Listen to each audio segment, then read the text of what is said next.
Olá, eu sou a Raquel, sou psicóloga clínica, doutorada em Psicologia Aplicada e uma apaixonada pelo poder transformador das relações. Todas as semanas vou trazer-te informação e reflexão sobre temas que considero relevantes para a parentalidade, a educação e o desenvolvimento infantil. A minha intenção é poder partilhar informação, histórias, perspectivas e inspiração para que possas mergulhar na preciosidade e no valor imenso do teu papel enquanto adulto para potenciares o desenvolvimento das tuas crianças. Enquanto me ouves, não aceites nada só porque sim, não rejeites nada só porque sim.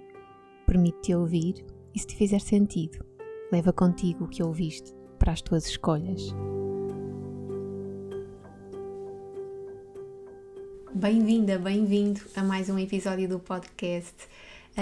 E então, no episódio anterior falei muito sobre stress e como é que a experiência de stress nos afeta a um nível global, a nível emocional, a nível comportamental, mas também a um nível mais biológico, como é a sua implicação na nossa atividade inflamatória e na resposta do nosso sistema imunitário.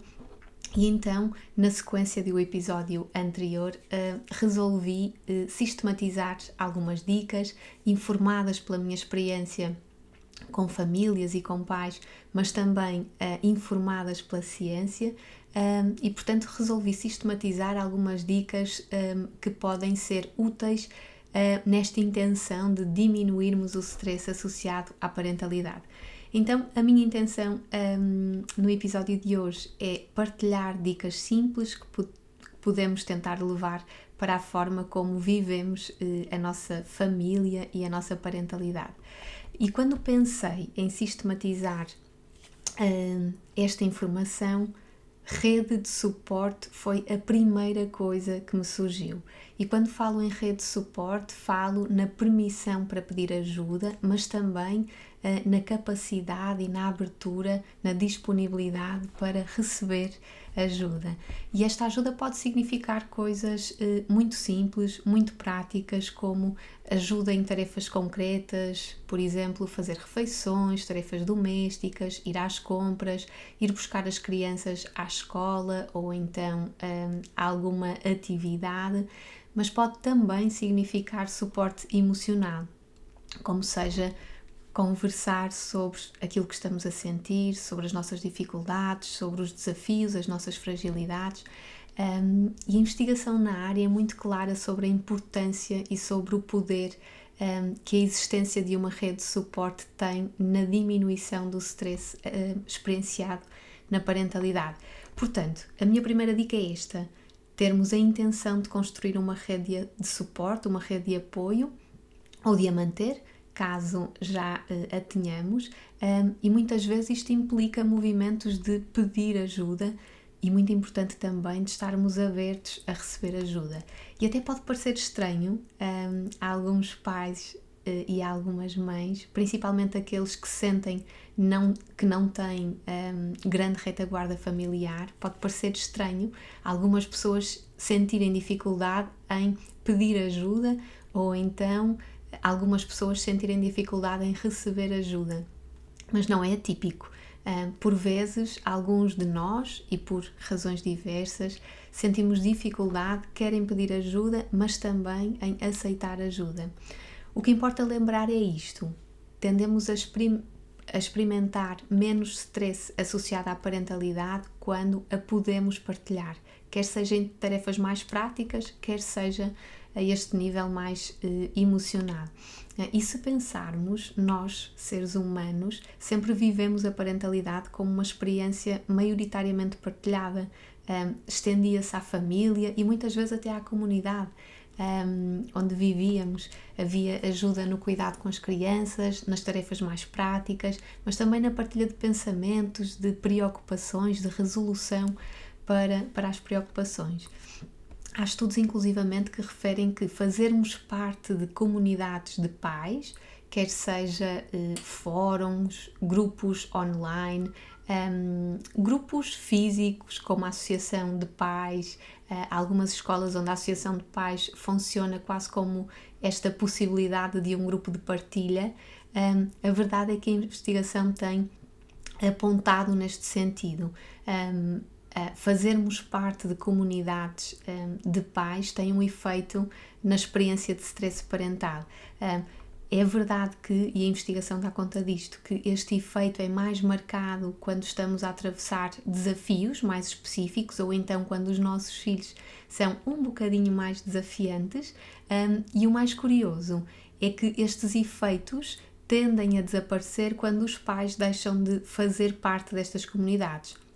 Sugerindo aqui algo que não é novo de todo, mas de que são as conexões e de que este suporte mantido e permanente, a relação que importa e faz a diferença nesta diminuição da experiência de stress. Portanto, a primeira grande sugestão é então a intenção de ir construindo uma rede de suporte, a possibilidade de pedirmos ajuda, de nos permitirmos também receber ajuda, tudo fica mais fácil dessa forma. A segunda grande sugestão que deixo passa pela procura de informação prática e útil que nos possa ajudar a gerir alguns desafios emocionais e comportamentais que os nossos filhos e que ter crianças implica.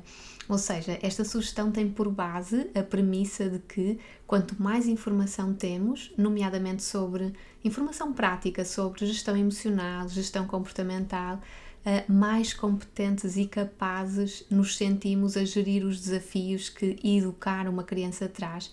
E isso tem naturalmente um impacto muito direto e muito poderoso na experiência de stress percepcionado. Aliás, a investigação dá conta disso mesmo. Por exemplo, o suporte na parentalidade, quer com programas mais prolongados, quer com sessões de parentalidade um bocadinho mais agudas, se lhe pudermos chamar assim, tem um efeito de aumentar o sentido de autoeficácia parental, e esta sensação de autoeficácia está associada a um maior bem-estar emocional e, por consequência, a uma menor sintomatologia psicopatológica, nomeadamente com sintomas de ansiedade. Então, reconhecer que a parentalidade é uma viagem preenchida de muitos e múltiplos desafios e que às vezes a minha vontade de fazer bem o meu papel me traz dúvidas, pode ser aqui um mote para procurar ajuda e alguma orientação. A terceira grande sugestão que deixo, e ela tem que vir na sequência desta última, porque é sobre a forma como nos relacionamos com a informação na área da parentalidade e por vezes o excesso de informação e por vezes até informação totalmente contraditória que encontramos. E eu vou explicar. Se por um lado considero que termos informação sobre desenvolvimento, sobre comportamento, sobre regulação emocional, sobre todos esses tópicos que são muito práticos e muito cotidianos, portanto, se eu considero que termos informação sobre esses tópicos é importante no nosso papel de mãe e pai, porque a informação nos empodera, dá-nos uma maior capacidade e uma maior liberdade para gerirmos situações e gerirmos as situações como queremos. Por exemplo, estava aqui a pensar num exemplo. Se eu souber 2 ou 3 estratégias práticas para gerir uma situação de desobediência ou uma birra, em princípio o stress e a ansiedade que eu experiencio nessa situação diminui de forma significativa. Por outro lado, portanto, se eu considero que é muito importante termos informação prática a este nível, por outro lado, aquilo que observo também é que o excesso de informação nos leva muitas vezes para lugares de maior stress. Um exemplo muito fácil que posso dar aqui tem que ver com o sono das crianças nos primeiros anos de vida. Existem modelos que nos chamam a atenção para a importância, por exemplo, do co-sleeping e para a importância dos nossos filhos sentirem em permanência a nossa presença, e em paralelo existem outros modelos cujos argumentos nos convencem que o melhor é promovermos práticas em que a criança dorme sem os pais de uma forma mais autónoma. E quando me perguntam o que é que afinal está certo, a minha resposta é sempre com uma série de perguntas. O que é que te fez sentir essas indicações? O que é que faz sentido para ti? O que é que te faz sentir melhor? O que acreditas que é melhor? E portanto é sempre sobre a forma como nos relacionamos com aquilo que vamos e com a informação que vamos tendo contacto. Porque a verdade é que existem milhares de livros úteis sobre parentalidade, imensas abordagens também muito úteis, que abordam aspectos específicos da parentalidade e da educação, como o sono, a gestão de conflitos, a regulação emocional, e todos podem ser super úteis, mas eu acredito que precisamos de uma base para fazermos um bom uso de tanta informação. E eu acredito que a chave para fazer um bom uso dessa tanta informação, de tantos modelos, de tantas abordagens, é precisamente estarmos equipados com a confiança necessária para fazermos as nossas próprias escolhas, nomeadamente sobre que abordagens fazem sentido para nós e como é que, para nós, na nossa dinâmica familiar, faz sentido segui-las. Se pararmos para pensar um bocadinho, até na parentalidade e na educação nós observamos tendências. Esta área e o que se equaciona com boas práticas é muito dinâmica, então com facilidade nos apegamos a uma abordagem e aderimos aos seus princípios como se fosse a única forma capaz de cumprirmos o nosso papel como gostaríamos, mas aquilo que pergunto é: e quando não funcionar? E quando não resultar? E quando surgir uma abordagem ainda melhor? E o melhor está aqui entre aspas.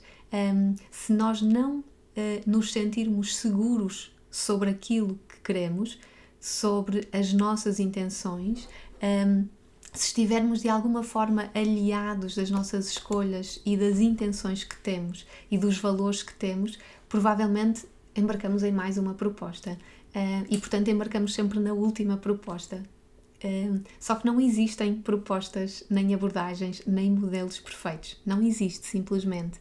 A verdade é que há uma infinidade de abordagens, de estratégias, e isso por vezes oferece-nos caminhos ilimitados para aquilo que podemos fazer em termos de estratégias e de aplicação prática de estratégias. Portanto, não há nada de errado em sabermos mais, em estarmos mais informados, em termos mais competências, mas a minha sugestão é que a base seja uma escolha consciente, uma escolha baseada em quem queremos ser enquanto mães e pais.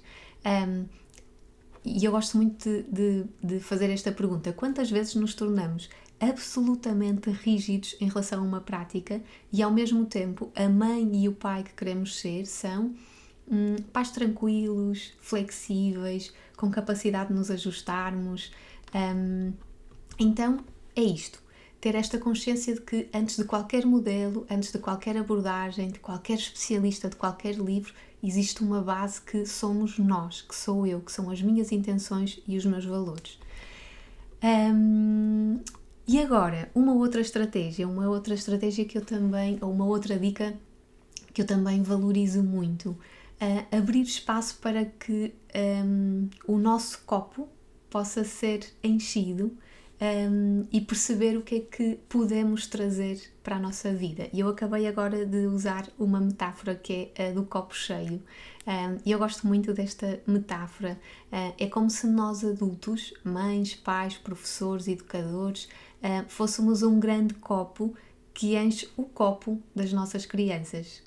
É como se nós, através da nossa energia, dos nossos comportamentos, contribuíssemos para que as nossas crianças também se encham de experiências, de significados. Então, se nós não conseguirmos, ou melhor, se nós estivermos em permanência a dar do nosso copo, a dar de nós sem o encher, provavelmente aquilo que vamos estar a dar é um bocadinho mais limitado. Há aqui uma oportunidade de expansão que se perde. E, portanto, mais do que isso, nós nem conseguimos estar a dar sem encher o nosso copo. Então, a minha sugestão é que nos possamos permitir receber o que nos dá energia, o que contribui para a nossa sensação de bem-estar emocional. Pode ser diferente de pessoa para pessoa, mas passa essencialmente por esta ideia de autocuidado, de nos cuidarmos e trazer para a nossa vida aquilo que nos enche de energia e que enche então este copo, passando a metáfora. certamente que também vos acontece chegarmos a casa e termos muito mais disponibilidade, calma, paciência, capacidade de tolerância quando o nosso copo está cheio. E isto significa quando estamos bem emocionalmente. E o contrário também há de ser verdade. Quando o nosso copo está mais vazio, tendemos a estar menos disponíveis, mais irritados, menos pacientes. Então, esta dica resume-se a cuidar de nós para cuidar melhor.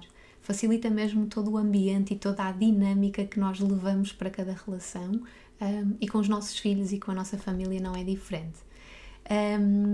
Outra estratégia, acho que é a quinta, que deixo, passa por, ou outra dica, estou a chamar-lhe estratégia, mas quero chamar-lhe dica, sugestão, passa por melhorar as estratégias de regulação emocional junto das nossas crianças e das nossas crianças.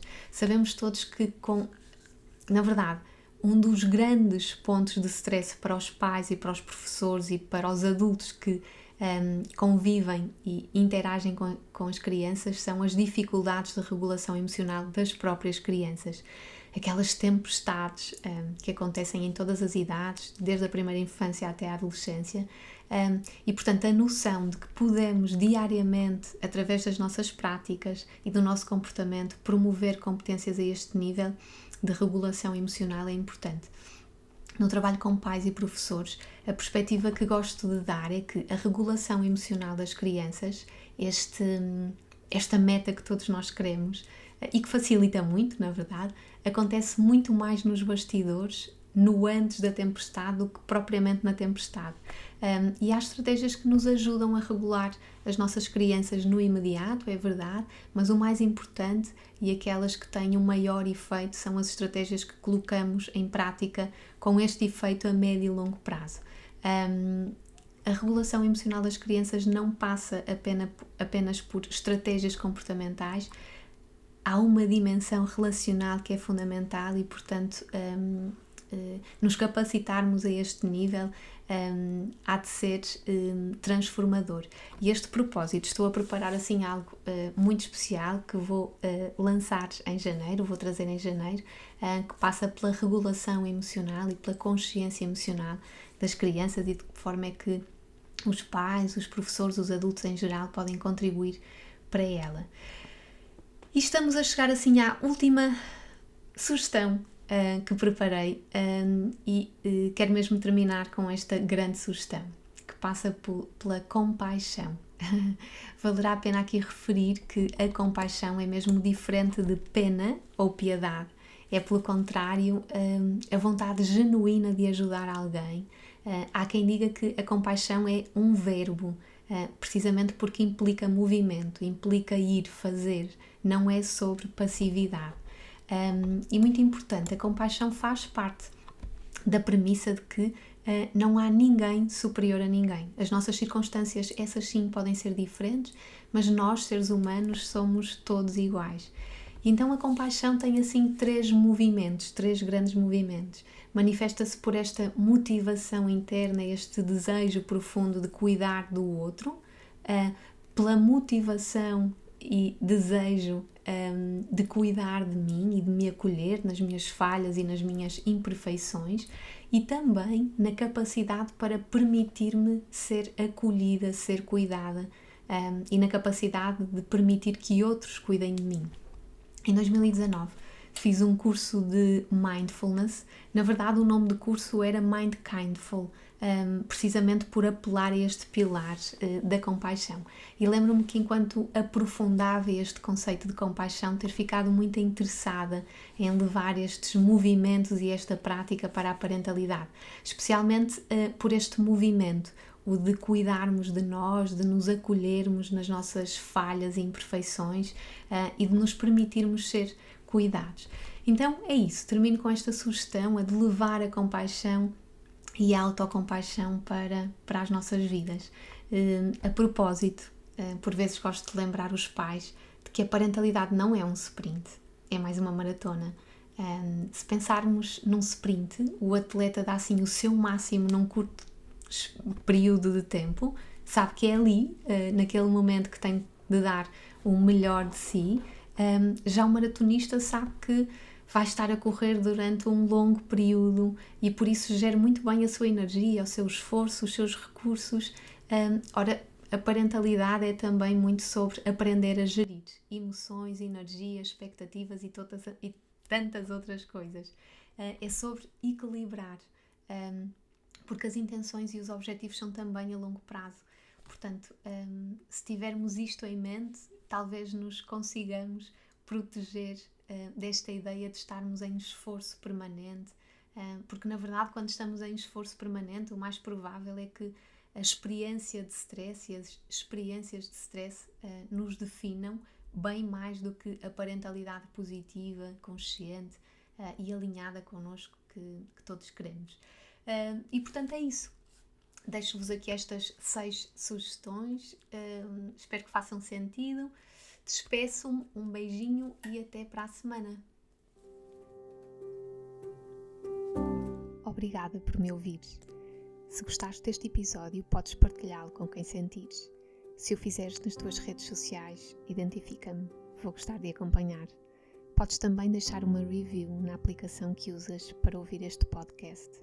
E claro, podes ainda subscrever a minha newsletter em www.raquelqueirospinto.com para não perderes nenhuma novidade. Espero por ti no próximo episódio. Até lá, não te esqueças, através da educação podemos todos transformar o mundo num lugar melhor. E o teu valor é precioso nessa missão.